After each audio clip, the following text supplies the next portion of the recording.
Pwede ka ba ma-interview? Anong feeling na ngayon pa lang sinasabi magkakaroon ka ng award para sa pelikulang ito? Guys, lahat ng mga katanungan ngayon sasagutin niyo sa press con, okay? Excuse me, darling. Justine, wag isipin once and for all. Ikaw ba yung lalaki sa video scandal?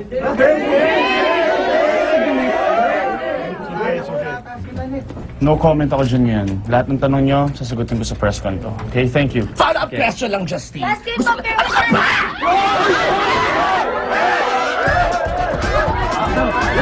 Let's go! Halika na.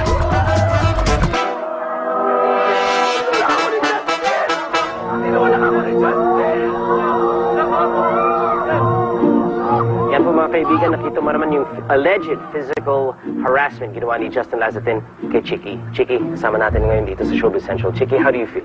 Sakit-sakit. I'm still in pain because of the incident. Nakita nyo naman, Mo, yung DJ pala, Mo, ginawa sa akin ni Justin.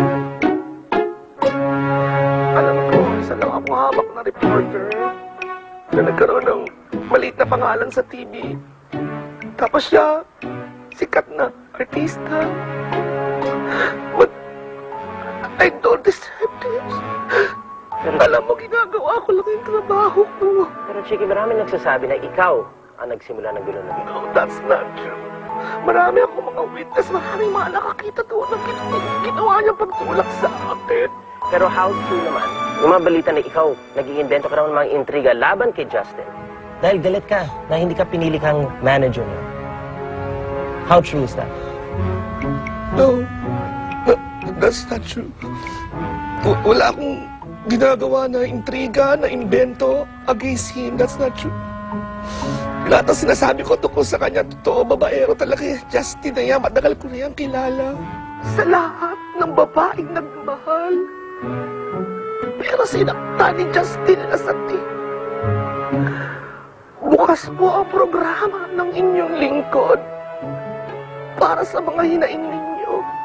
Ang sakasakit. Gusto ko yung mabayari si Justin. Thank you. Gwapo naman kasi. Para naman kay Justin, this show is always open for you to air your side. Babalik po ang Showbiz Central.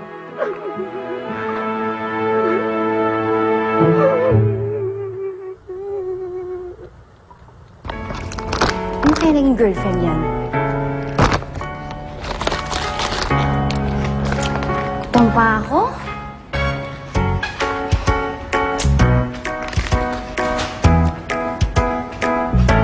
Ano ba yan? Ang gulo-gulo. Puro junk food!